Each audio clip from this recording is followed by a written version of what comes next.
2024년 한 해를 돌아보면 참 아쉬움과 참 미련이 많습니다.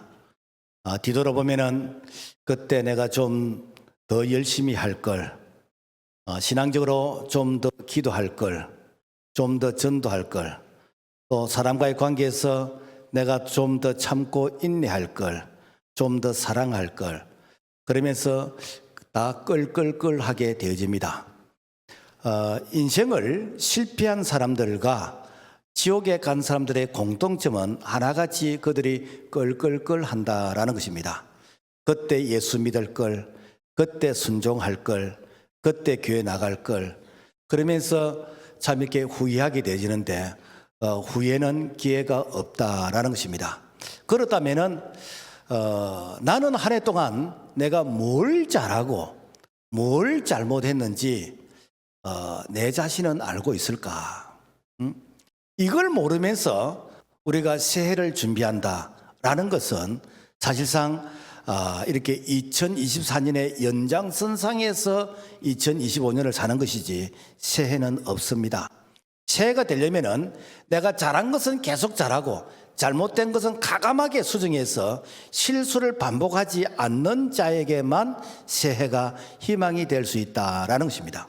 그렇지 않으면은 혹시나 하면서 새해를 시작했는데 역시나 내게 아무 일이 일어나지 않는 2023년의 연장이 2024년이었고 2024년의 인생을 또다시 2025년을 산다고 할 때 우리에게는 아무런 설렘이 없게 되어진다라는 것입니다.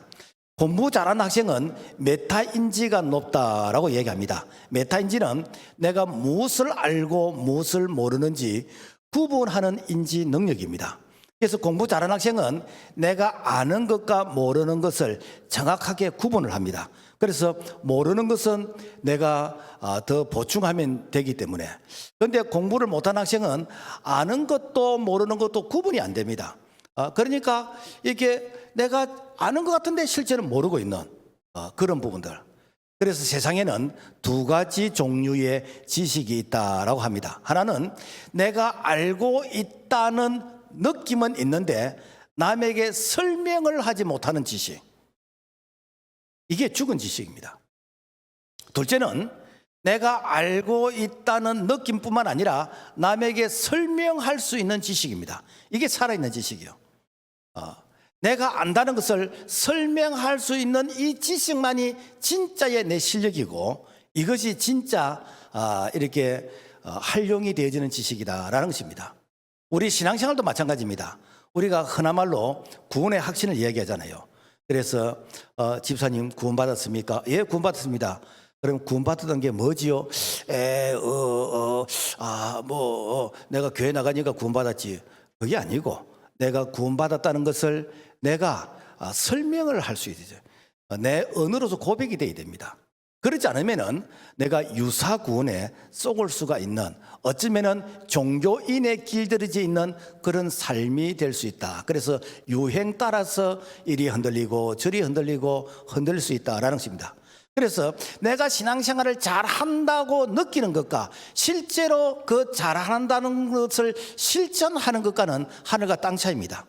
대부분 사람들은 머리로 아는 것을 믿음이라고 착각합니다. 아닙니다. 행함이 없는 믿음은 죽은 믿음이라고 했습니다. 자, 이런 차원에서 오늘 에베소 교회를 연구하면서 우리 신앙에 잘하는 것은 무엇인지 못하는 것은 무엇인지 점검하면서 새해를 잘 준비하는 지혜로운 우리 모두가 될 수 있기를 주님의 이름으로 부탁을 드립니다. 자, 첫째, 에베소 교회에 임재하신 우리가 예수님을 우리가 이게 살펴보기를 원합니다. 이 에베소 지역은 지난번에 우리 교회 장로님들하고 같이 에베소 지역을 이렇게 한번 다녀왔는데 소아시아에서 가장 큰 항구 도시입니다.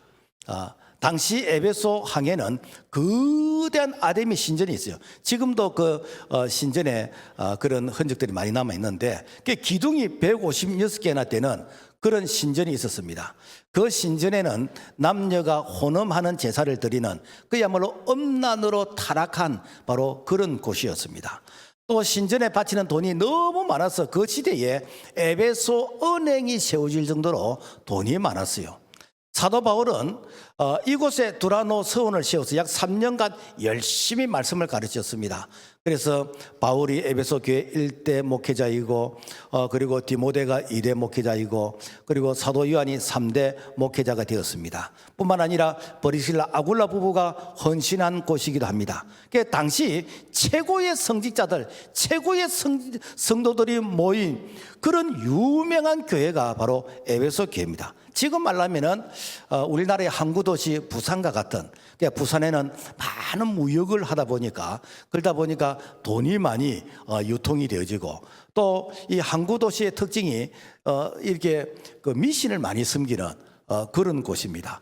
그리고 또 이렇게 쾌락이 있는 술집이 있고 그래서 이 쾌락과 우상 숭배와 또 돈이 있으니까 폭력이 있는, 그럼에도 불구하고 교회가 이렇게 성장하는, 부흥하는 바로 그러한 이 교회가 당시에 에베소 교회였다라는 것입니다. 자, 그래서 에베소 교회를 향하여 칭찬과 책망했던 이 사도 요한이 밤모섬에서 이 예수님을 보게 되진데 7 금촛대 사이로 다니시는 예수님을 보았어요. 그래서 요한계시록 2장 1절 보면은 에베소 교회 사자에게 편지하라. 오른손에 있는 7 별을 붙잡고 7 금촛대 사이를 거니시는 이가 이르시되. 자, 우리가 늘 이렇게 생각할 때 예수님은 저기 구말리 하늘나라에서 우리를 이렇게 내려다보고 계시는 그런 예수님을 늘 생각했어요. 그래서 예수님께서 십자가에 죽으시고 부활하시고 성전하시고 하늘에서 우리를 다 굽어 살피시는 그런 예수님을 생각했는데, 그런데 예수님이 이렇게 7 금촛대 사이로 7 별을 붙들고 이 지상에서 거니시는 예수님을 보았어요. 그것도 오른손에 이제 7 별을 붙들고 아이고 그러면 목사님 나는 왼손잡이인데 왼손잡이는 그러면은 뭐 이렇게 버림받았습니까? 그게 아니고 성경에서 오른손은 힘, 권위, 어떤 능력을 상징할 때 오른손으로 이렇게 표현을 하고 있습니다. 자, 그리고 이 금촛대는 구약의 성막, 성소에 있던 기구인데, 그래서 참 성전이신 예수님, 그분은 손으로 지은 성막에 계시지 않고 주님의 피로 갖추고 사신 몸된 교회에 거니시는데, 그 교회를 7 별을 붙잡았다. 7 별은 지상에 있는 모든 사자를 통틀어서, 그래서 7 별이라 그래요. 그래서 성경에서 7은 완전 숫자이다. 그래서 그 지상에 있는 모든 사자를 오른손으로 딱 붙들고, 그리고 지상에 있는 모든 이렇게 교회 금촛대 사이를 거니시는 예수님을 봤어요. 이 말은 뭔가 하면은 지상에 있는 모든 교회를 주님께서 통치하시는데 바로 사자를 붙들고 그 교회를 예수님께서 이렇게 운행하신다, 예수님께서 통치하신다라는 것입니다. 여러분, 이 사도 요한이 봤던 이 계시 한상은 오늘 우리도 봐야 됩니다. 무슨 얘기인가 하면은 오늘 우리의 사고는 늘 주님은 하늘에 계시는 분으로 생각해요. 그래서 우리가 기도하면은 주님께서 달려오셔서 우리의 기도를 들으시는 분으로 생각하는데, 그런데 지금 이 시간 우리 예수님께서 우리의 예배 가운데, 우리 가운데 임재하시고 거니시고 우리의 마음을 만지시고 우리에게 은혜를 베푸시는, 운행하시는 예수님이 우리 가운데 함께 하신 줄로 믿으시기를 바랍니다. 그래서 이 사실을 믿으면은 우리의 신앙관이 달라져 버립니다. 사람이 이중인격자로 살 수가 없어요.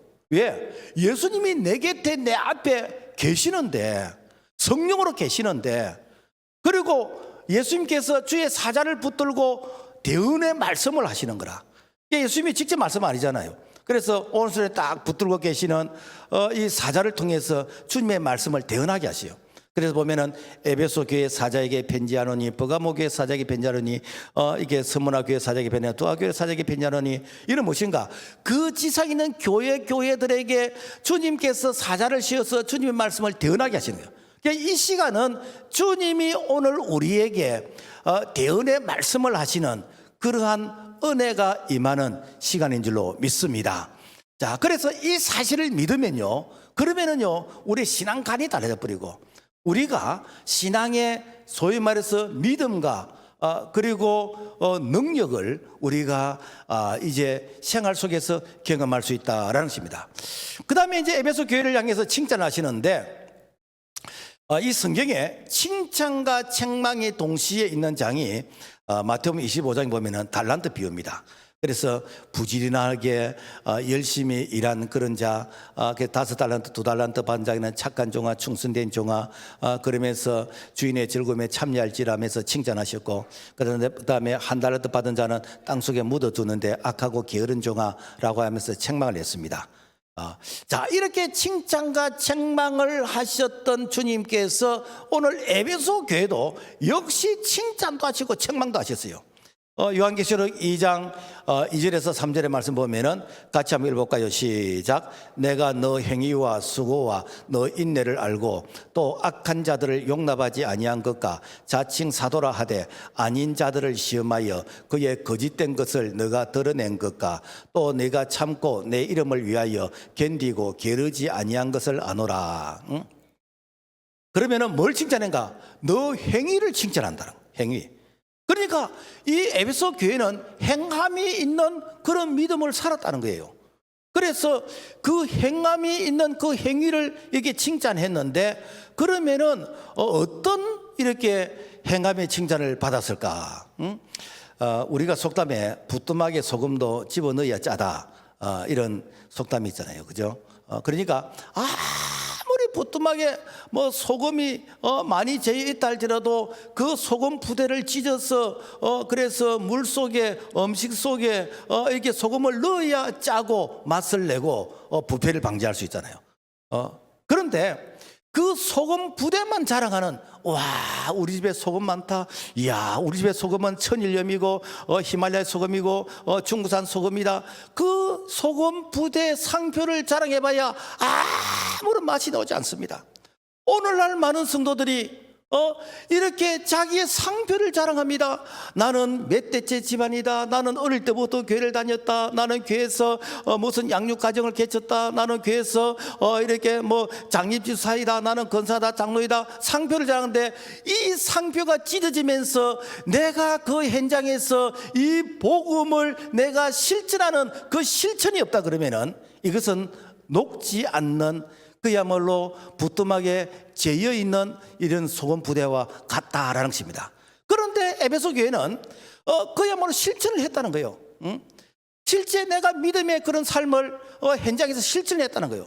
그래서 그야말로 살아있는 믿음, 살아있는 믿음, 행함이 있는 믿음, 이것이 바로 에베소 교회의 칭찬이었다라는 것입니다. 그 다음에 악한 자를 용납하지 않는 것을 칭찬했습니다. 당시에 이단이 있었는데 영지주의라는 이단이 있었어요. 영지주의란 뭔가 하면 영적인 것은 신령하고 육적인 것은 부정하다라는 이원론적인 그런 사상입니다. 그래서 그들은 예수님이 육신으로 오시는 것을 부인합니다. 어떻게 신이 육신의 몸을 입고 오느냐, 그냥 육신에 오신 것을 부인하는 거예요. 그리고 구원은 어떤 경건과 수도 생활과 금식을 통해서 그렇게 해야 내 속에 있는 영혼이 깨끗해진다라고 하는 그런 고행과 수도 생활을 통해서 이제 구원을 받겠다는, 소위 말해서 행위의 구원을 강조하는 이런 것입니다. 그래서 그 당시에 이런 잘못된 이런 교리를 가르치는 자가 거짓 사도인데, 그래서 거짓 사도가 이렇게 잘못된 교리를 가르치는 것에 대해서 에베소 교회는 어떻게 된가, 그 거짓된 사도, 가짜 사도를 물리치는 백약한 이런 일이 있었다는 거예요. 여러분요, 이 거짓 사도가 가르치면은 가짜 교인이 됩니다. 그리고 가짜 구원을 받게 되집니다. 그만큼 중요한 것이요.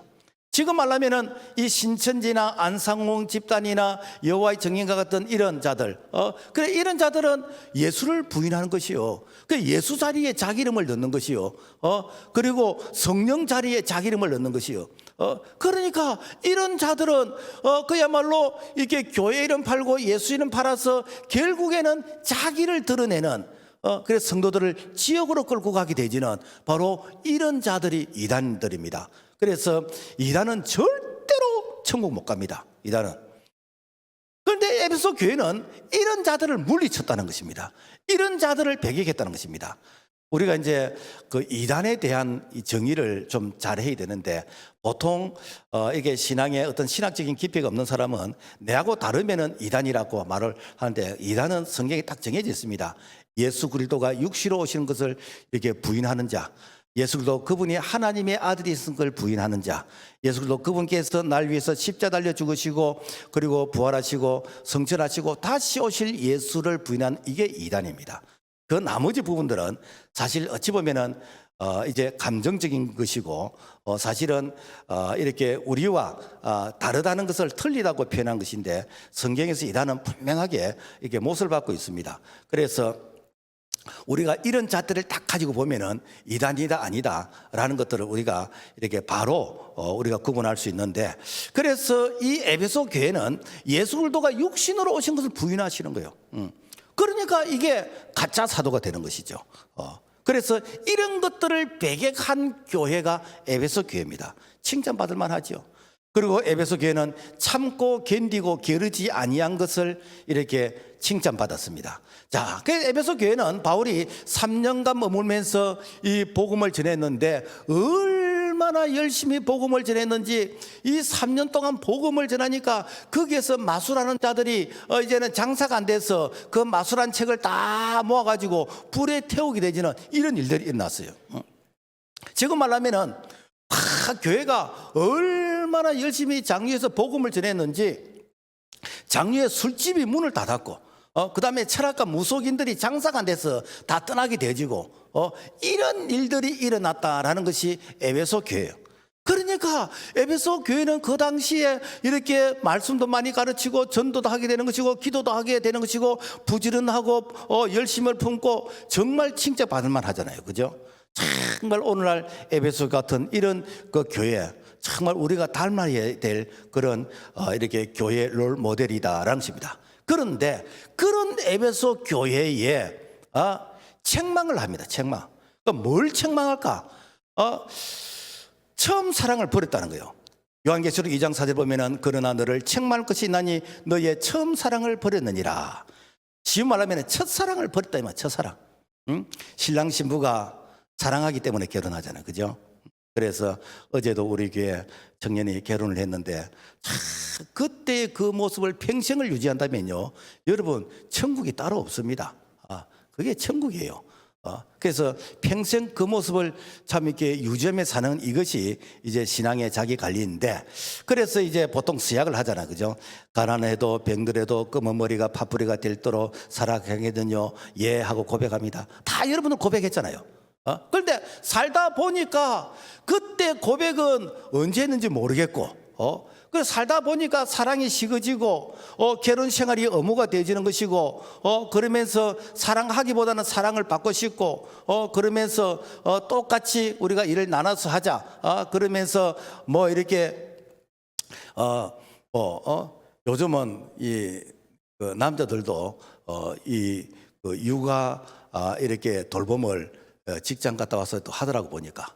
그래서 딱 남편 오면은 딱 이제 손 틀고 이제 남편에게 인계해주고 나는 또 다른 일 하고 그렇게 하던데, 어쨌든 뭐 서로가 이렇게 그 사랑하면서 합의하면 안 되겠습니까? 그죠? 그런데 이제 이게 의무적으로 되다 보면은 이제 피곤해집니다. 피곤해지는.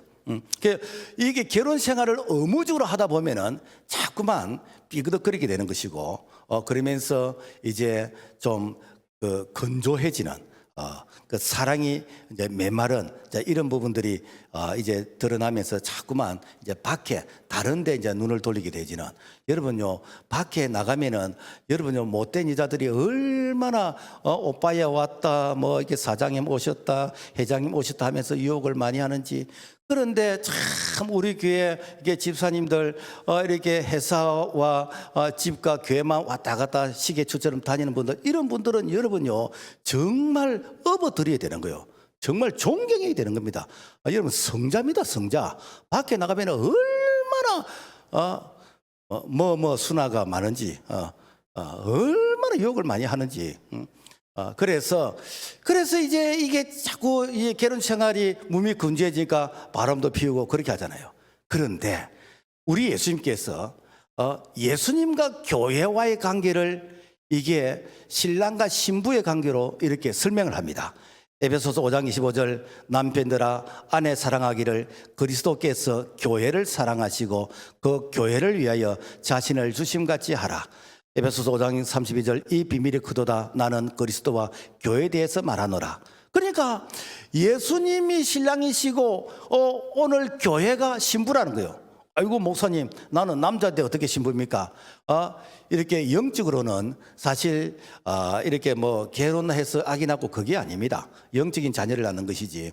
그래서 교회는 전부 다 그리스도의 신부예요. 신부인데 그런데 신랑 대신 우리 예수님께서 신부된 이 교회를 어느 정도 사랑했는가? 십자가에 달려 죽기까지 사랑하면서 우리를 신부로 이렇게 삼으셨어요.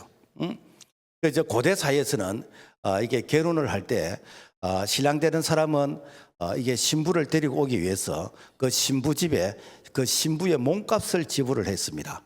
그래서 뭐 돈이 있으면 돈을 지불하고 돈이 없는 경우는 이제 주로 가축들 소 몇 마리, 뭐 양 몇 마리 이렇게 가축을 이렇게 지불 이제 주면서 그 신부의 몸값을 이렇게 데려갔는데 우리 예수님은 우리를 신부로 삼기 위해서 자기 목숨을 바쳤어요. 자기 목숨을 십자가에서 대속물로 주고 그러면서 우리를 이제 주님의 신부로 삼으시는데 이것이 무엇인가? 에클레시아, 바로 교회 공동체가 그리스도의 신부이다라는 것입니다. 그래서 우리가 다 이렇게 결혼식을 했습니다. 언제 했는가? 그게 세례식이에요. 세례식. 그래 세례를 받을 때 주님과 우리가 영적 결혼식 이게 세례식이에요. 그래 세례식 때에 여러분 다 이렇게 문답했잖아요.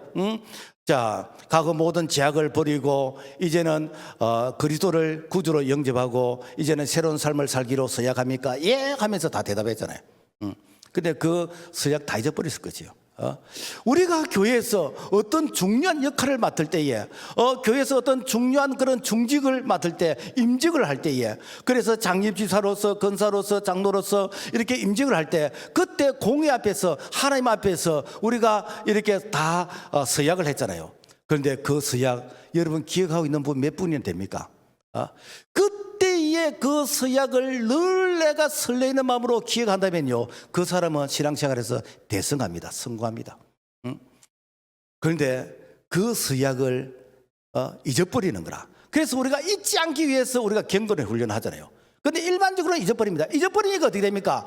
그야말로 자기 관리가 안 되니까 소위 말해서 속은 텅 비었는데 그때 상표만 자랑하려고 하니까 그러니까 이제는 이 불평이 생기게 되는 것이고 원망이 생기게 되는 것이고 그러면서 신앙에서 이탈하게 되는 것이고 우리를 실망케 싣게 되지는 그래서 영적인 외도를 하게 되는 것이고 영적인 간음을 하게 되는 것이고 이제 이런 것들이 무엇인가 다 처음 사랑을 잃어버렸던 그런 모습이다라는 것입니다. 그래서 처음 사랑을 잊어버린 그런 상태에서 내가 주님 앞에 내가 예배하고 찬양하고 기도하고 하는 이런 부분들 주님께서 내가 도무지 너를 알지 못하겠다는 거예요. 마태복음 7장 23절 그때 내가 그들에게 밝히 말하되 내가 너희를 도무지 알지 못하느니 불법을 행한 자들아 내게서 떠나가라. 여러분요 내가 주님 사랑하기 때문에 예배하고 찬양하고 기도하면 주님께서 그의 마른 스펀지처럼 다 영광을 받으시고 우리에게 한량의 은혜를 주시는데 내가 주님을 사랑하지 않으면서 의무적으로 예배를 드리고 내가 의무적으로 내가 이렇게 찬양하고 기도하고 의무적으로 프로그램 따라서 내가 교회에서 예배를 드린다면 주님께서 내가 도무지 너를 알지 못하겠다. 이게 처음 사랑을 잊어버린 것이에요. 이게 처음 사랑을 잊어버린 거예요. 그래서 사랑을 회복해야 됩니다. 사랑을 회복해야 주님과의 첫사랑이 회복이 되는 것이에요. 그래서 우리가 교회에서 이렇게 뭐 주방에서 음식을 만들고 또 이게 추운 겨울에 차량 안내를 하고 교회에서 야라 모양으로 예배 안내도 하고 우리가 찬양도 하고 섬기고 이런 거 모든 걸 할 때에 여러분요 우리가 주님 사랑하는 마음으로 해야 됩니다.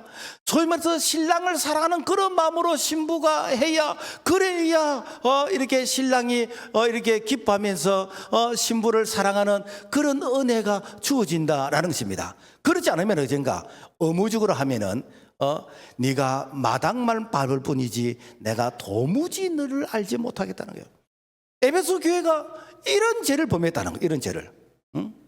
그리고 에베소 교회를 향해서 회개하지 않으면 촛대를 옮기겠다. 이 촛대를 옮기겠다 이 말은 뭔가 하면은 내가 너에게 주었던 그 축복, 내가 너와 함께 했던 그 임재를 내가 옮기겠다라는 것입니다. 실제로 에베소 교회는요, 하나님께서 촛대를 옮기심으로 말미암아 지금은 그 에베소 교회가 완전히 대리석 기둥만 남아 있습니다. 완전히 폐허가 다 돼버렸어요. 그러니까 주님을 사랑하는 첫사랑이 없이 내가 의무적으로 주님을 만날 때 여러분 의무적으로 여러분 잠자리를 한다고 생각해 보세요. 얼마나 부담스럽겠습니까? 그래서 사랑이 없는 가운데서 내가 주님을 섬길 때에 주님께서 내가 더 이상 너와 함께 할 수 없다. 그래서 내가 촛대를 옮기겠다. 내가 더 이상 너와 함께 하지 않고 내가 떠나겠다 라는 것이 바로 촛대를 옮긴다라는 것입니다.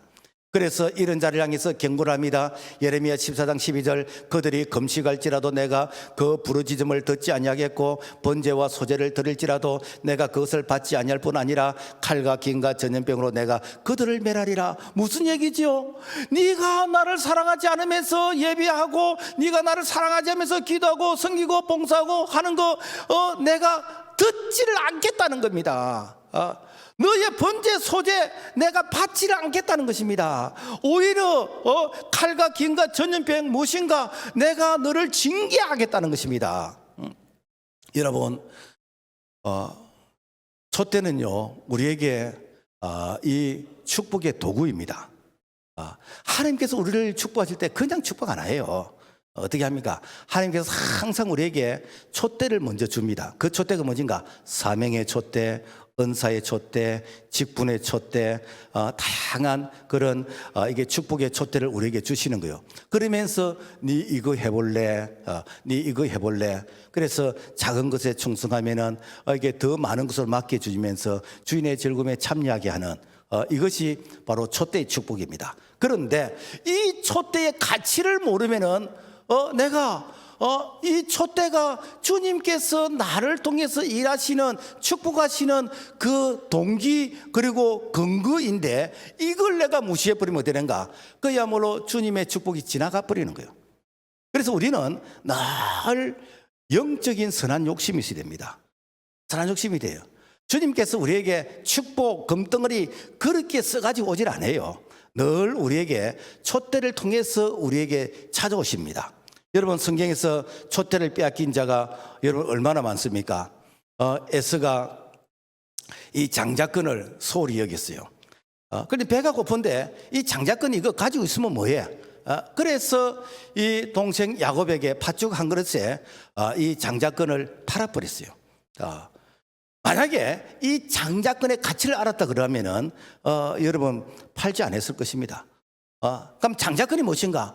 오늘 먼저 내가 예수 믿는 것이 장자권이고 내가 먼저 이렇게 직분 받은 것이 장자권이고 내가 먼저 교회에서 중지를 맡은 것이 장자권이고 내가 먼저 은사를 받은 이게 장자권이요. 하나님께서 우리에게 이런 장자권을 주셨는데 이 장자권을 내가 소홀히 여기고 이걸 내가 다른 사람에게 줘버리고 이걸 내가 이렇게 헌신장처럼 이렇게 여겨버리면은 어떻게 되는가? 내게 임할 그 축복이 야곱에게 갚버리는 거요. 내가 받을 그 축복이 다른 사람에게 갚버리는다는 것입니다. 여러분 모세가 머리바에서 여호와의 의를 드러내지 않음으로 말미암아 40년 동안 강약 고생을 하고 가나안 땅을 바라만 보고 모세가 죽었잖아요. 그런데 그 장자권의 축복을 알았던 여호수아는 모세 옆에서 그림자처럼 모세가 사람들로부터 박수를 받고 모세가 사람들로부터 존경을 받을 때 여호수아는 이름도 나오지 않았어. 그렇지만 모세가 딱 죽고 나니까 이제 이 여호수아가 혜성처럼 드러나게 되진데 그래서 모세가 들어가지 못했던 가나안 땅을 이게 여호수아가 들어갔잖아요. 이게 무엇인가? 바로 촛대가 옮겨진 축복이다라는 것입니다. 여러분 사울 왕이 참 이렇게 이스라엘의 초대 왕으로서 이렇게 시험을 받을 때 얼마나 겸손했습니까? 그런데 이 사울 왕이 이렇게 왕이 되고 나서부터 사람 마음이 바뀌게 됩니다. 교만해지는 것입니다. 그래서 이 사울 왕이 그야말로 하나님 앞에서 겸손하게 섬기지 아니하고 이 교만하고 하나님의 이 말씀을 이렇게 귀하게 여기지 않으니까 이 사울 왕에게 임했던 그 촛대가 다윗에로 넘어가 버려요. 다윗은요, 그 상황 가운데서 내가 얼마든지 사울을 죽일 수 있습니다. 그야말로 사울이 이 다윗을 테러하고 그렇게 해도 이 다윗이 죽인 자는 10,000명이고 사울이 죽이는 1,000명인데 다윗이 자기 군사를 이렇게 데리고 사울을 죽일 수 있는 기회가 수없이 많이 있습니다. 그럼에도 불구하고 하나님이 기름 부으신 자를 내 손으로 해하지 않겠다. 그러면서 그 사울이 자기를 죽이려고 하는데도 불구하고 사울이 이렇게 미쳐서 이렇게 정신이 이상자가 되어지고 사울이 이렇게 병들었을 때 그 사울 옆에서 수금을 타면서 그에게 병이 낫도록 이렇게 찬양하고 기도했던 자, 그게 소위 말해서 오늘날 음악 치료가 거기서부터 출발된 것이요. 여러분 같으면 그리 하겠습니까? 그러니까 하나님께서 다윗에게 축복의 촛대를 옮겨서 이 이스라엘을 전무후무한 위대한 왕으로서 하나님이 세워주신 거 아닙니까? 여러분, 우리가 신약 성경을 보면은 베드로 이름이 쫙 나오다가 사도행전 12장까지 베드로가 나오다가 14장부터는 베드로 이름이 안 나옵니다. 왜 안 나오는지 압니까? 예수님께서 베드로를 통해서 이게 쓰고 싶었어. 그래서 베드로를 이렇게 쓰고 싶어서 베드로야, 네가 이렇게 하늘에서 내려오는 이 강주리에 있는 이 짐승들 잡아먹어라. 저는 못 잡아먹겠습니다. 저는 여태까지 부정한 것을 먹어본 적이 없습니다. 잡아먹으라 못 먹겠습니다. 잡아먹으라 못 먹겠습니다. 3번이나 이렇게 잡아먹으라 못 먹게 되는. 그게 이제 올라가 버렸어요.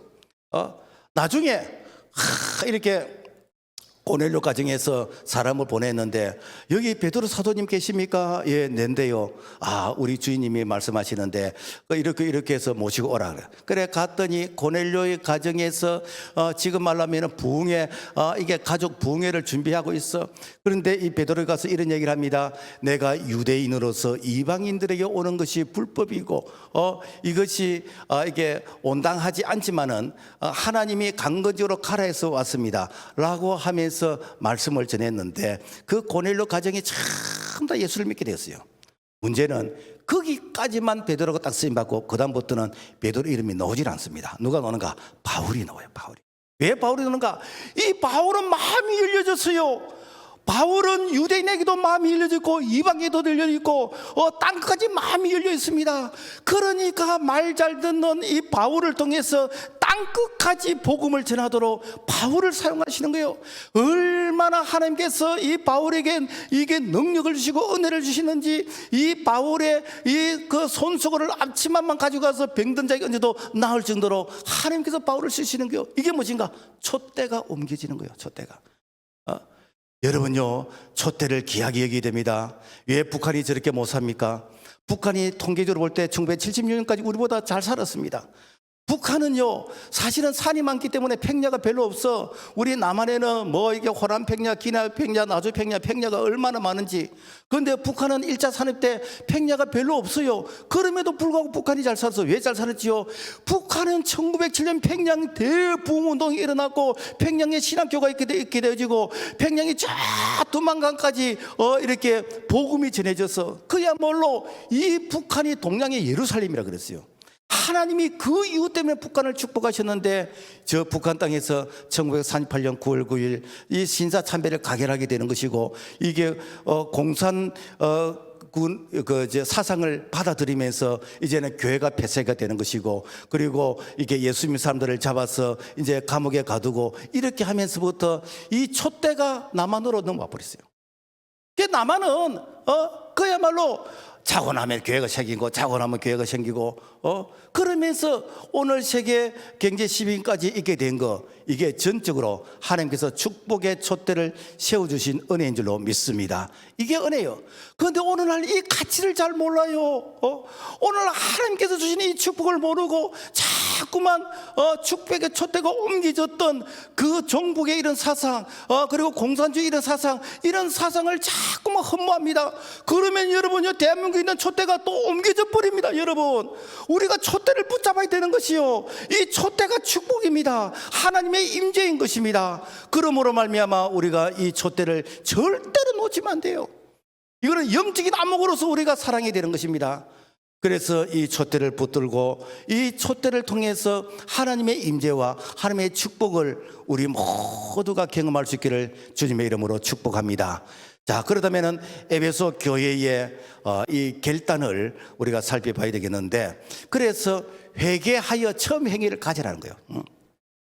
네가 처음 사랑을 회복하라는 거예요. 그래서 요한계시록 2장 5절 보면 그러므로 어디서 떨어졌는지를 생각하고 회개하여 처음 행위를 가지라.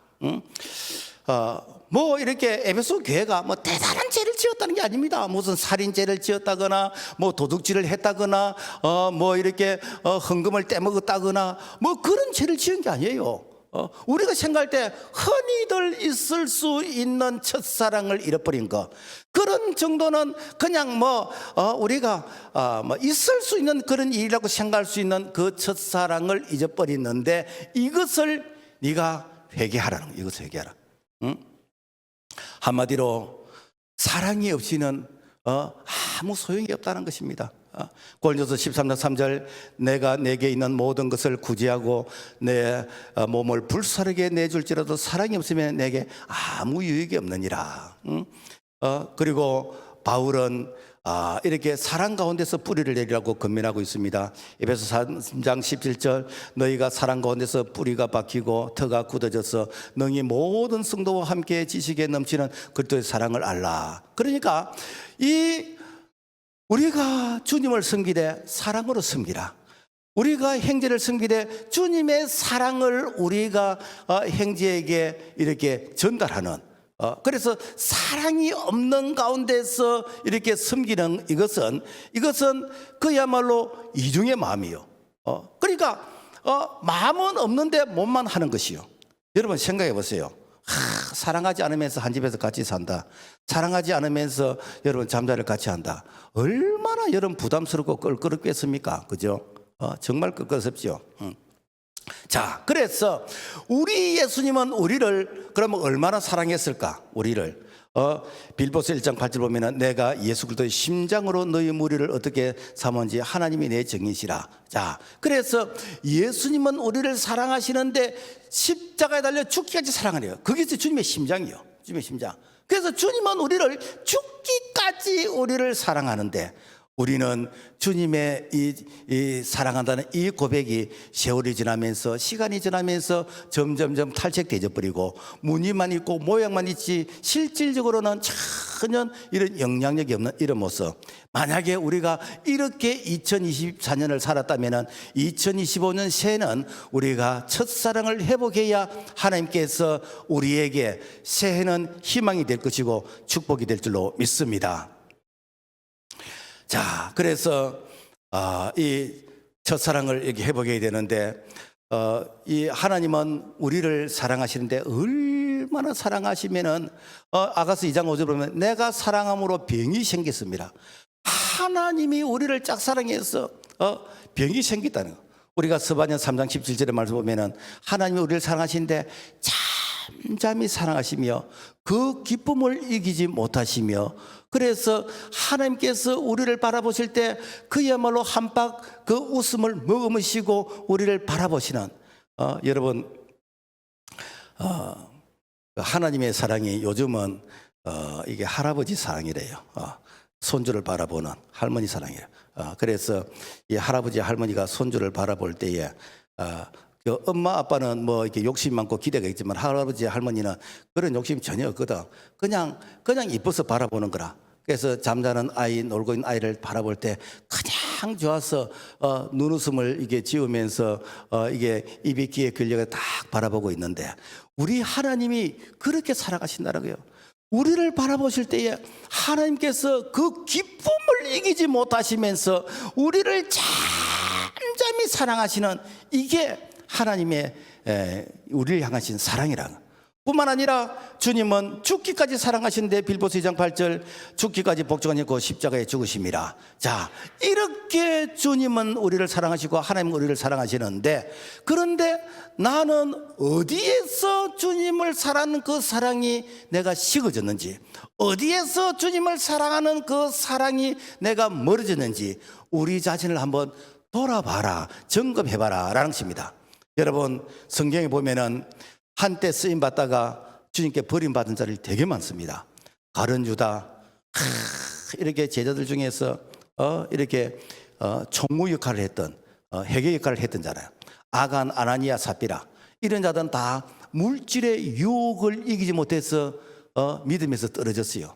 다윗과 삼손은 그 정욕을 절제하지 못해서 믿음에서 떨어져 버렸습니다. 사울과 솔로몬, 우시야 왕은 성공한 이후에 이 교만하다가 믿음에서 떨어지게 되는 것이고, 그야말로 대만은 세상을 사랑하다가 이게 믿음에 떨어지게 되는 것이고, 그래서 그들이 이렇게 떨어졌던 그런 타이밍 때가 있다는 것입니다. 자, 그렇다면 나도 내가 첫사랑이 어디에서 떨어졌는지 우리 자신을 한번 돌아봐야 됩니다. 자, 나는 언제 군의 감격 때문에 울어보고 내게 회개하고 내가 감사 예물을 드렸던 그때가 언제일까? 나는 언제 예배가 기다려지고 주일이 좋아서 설레이는 마음으로서 내가 예배를 드렸던가? 내가 하나님 앞에서 내가 중직자로서 장로로 안수집사로 권사로서 집사로 임명받을 때 그때 떨림이 지금 내게도 남아있을까?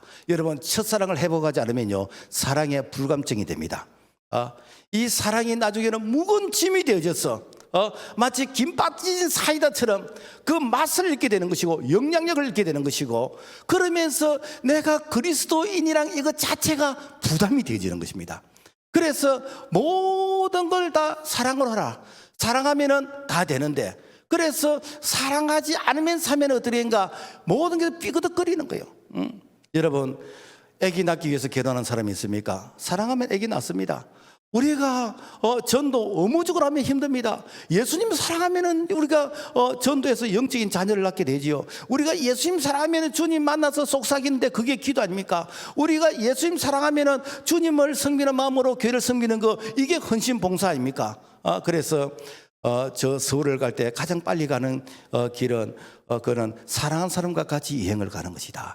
그래서 주님과 같이 이렇게 참 동행하는 이런 삶을 살 때 그 믿음, 그 신앙생활이 그게 콧노래가 나는 거 즐거운 것이요. 그런데 주님을 사랑하지 않으면서 우리가 신앙생활을 한다면은요, 여러분, 주님도 부담스러워하겠지만은 우리의 신앙생활이 얼마나 발걸음이 무겁고 마치 소가 도살장으로 끄는 가는처럼 얼마나 힘들겠습니까? 그래서 첫사랑을 회복하라는 거예요. 그 심리치료 가운데서 기억 상실증에 걸려 있는 이런 자들을 치료하는 방법이 그분을 추억의 장소로 데려간대요. 그래서 옛날 첫사랑 때 이렇게 손목을 잡았던 그곳에 데리고 가고, 그리고 사랑을 고백을 했던 장소를 데리고 가고, 그 다음에 또 차를 마시던 장소를 데리고 가고, 그래서 그 장소에 데려가면 어렴풋이 기억이 나기 시작하는 거예요. 그래서 기억이 조금씩 나다가 나중에는 그 기억이 다시 살아나게 되는 것입니다. 여러분, 우리가 이 사랑의 이 불감증도 다시 기억을 해보게 됩니다. 내가 예배 상실증에 걸렸습니까? 내가 과거에는 분명히 한번 설레이는 그런 예배를 드린 적이 있었을 것이요. 그런데 지금은 내가 예배가 부담스러워서, 그래서 예배 시간을 꼭 맞추든지 지각하든지 내가 예배 시간 빨리 오는 것이 왠지 이렇게 손해보는 같은 그런 느낌이 들었다면, 여러분, 과거에 내가 하나님께 예배 드렸던 그 첫사랑을 한번 해보게 해보세요. 적어도 내가 1시간 전에 10분 30분 전에 와서 내가 예배 시간에 앉아서 하나님의 주실 은혜를 사모하고 내가 예배 순서를 바라보면서 기도하면서 여러분 준비해 보세요. 그러면 여러분요, 그 준비된 가운데 하나님의 은혜가 임하는 것입니다. 예배가 회복이 되는 것이요. 우리가 기도 상실증에 걸렸다. 과거에 내가 시간 간 줄 모르고 내가 기도하고 내가 기도하는 가운데서 하나님의 은혜를 체험했다면 다시 내가 이렇게 기도의 그 상실증을 회복하는 겁니다. 내가 새벽 기도에 한번 앉아보고, 내가 철학 기도의 자리에 앉아보고, 개인 기도의 자리에 앉아보고, 내가 하나님 앞에서 단둘이 만나서 이렇게 속삭이는 같은 그런 기도의 자리에 앉아서 주님 이 손 잡아주세요 라고 하면서 한번 1시간에 2시간에 앉아 있어 보세요. 그러면 주님께서요, 우리를 품어주시는 그런 기도가 회복이 되어진다라는 것입니다. 우리가 뭐 전도도 마찬가지고 헌신급 봉사도 마찬가지고 내가 한때는 내가 열심히 전도했는데 왜 전도가 안 됩니까? 내가 전도의 이 상실증을 회복하는 것입니다. 내가 하요 전도도 나오고 내가 토요 전도 나오고 신방전도 나오고 내가 이렇게 평일도 전도하면서 내가 억지로라도 한번 해보는 거요. 억지로라도 해보는데 그 하는 과정 속에서 하나님이 은혜를 주시는 것입니다. 이런 게 무엇인가? 이게 첫사랑을 회복하는 기억 상실증을 우리가 회복하는 우리는 방법이다라는 것입니다. 그래서 요한계시록 1장 3절에 보면은 이 연의 말씀을 읽는 자와 듣는 자들과 그 가운데 기록된 것을 지키는 자들이 복이 있나니. 그래서 이 말씀을 지키는 자, 이 말씀을 행하는 자가 복이 있다라는 것입니다. 그러면서 요한계시록 2장 7절 보면은 귀 있는 자는 이 성령이 교회들에게 하시는 말씀을 들을지어다. 여러분요, 귀 없는 자가 누가 있습니까? 이 말은 깨어 있는 자는 성령의 음성을 들으라.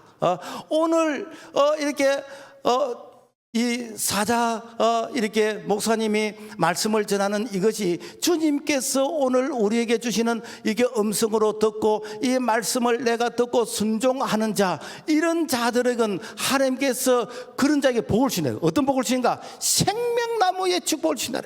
요한계시록 2장 7절 이기는 그에게는 내가 하나님의 낙원에 있는 생명나무 열매를 이렇게 주어 먹게 하리라. 생명나무가 무엇인가? 아담과 하와가 에덴 동산에서 선악과를 먹음으로 말미암아 하나님의 관계가 단절됐어요. 그때부터 정령 죽으리라. 모든 것이 죽을 맛입니다.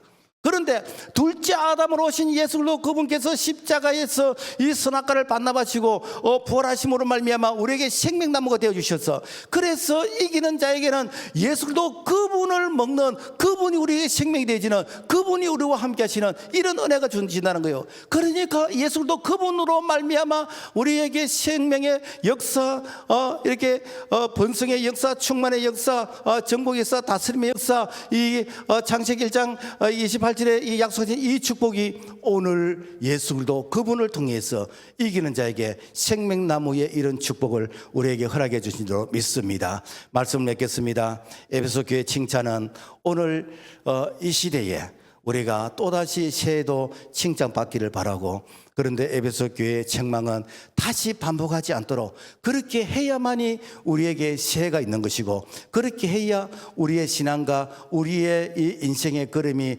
정말 이렇게 희망이 되는 것이고 축복이 된다는 것을 꼭 기억하고, 그래서 좋은 것은 계속해서 살리고, 그리고 책망은 가감하게 우리가 회개하고 우리가 고쳐서, 그래서 그야말로 2025년 새해는 희망이 되어지고 우리 하나님께서 우리에게 칭찬만 있고 축복만 있는 그런 준비된 새해를 맞이할 수 있기를 주님의 이름으로 축복합니다. 하나님 아버지 감사합니다. 몰라서 실수하는 것은 있을 수 있지만 알면서 실수하는 것은 어리석은 자인 것이고 미련한 자입니다. 하나님 아버지, 우리에게 정말 첫사랑을 회복해야 된다면 새해는 첫사랑을 회복한 가운데서 시작할 수 있도록 해주시고, 우리에게 잘못된 부분들은 가감하게 수술하고 또 이렇게 우리가 고쳐서 그야말로 새해는 우리에게 하나님께서 첫 단추부터 축복이 이렇게 깨어져 갈 수 있는 그런 은혜가 임할 수 있도록 은총을 베풀어 주시옵소서. 믿고 감사를 드리며 예수님 이름으로 기도합나이다. 아멘.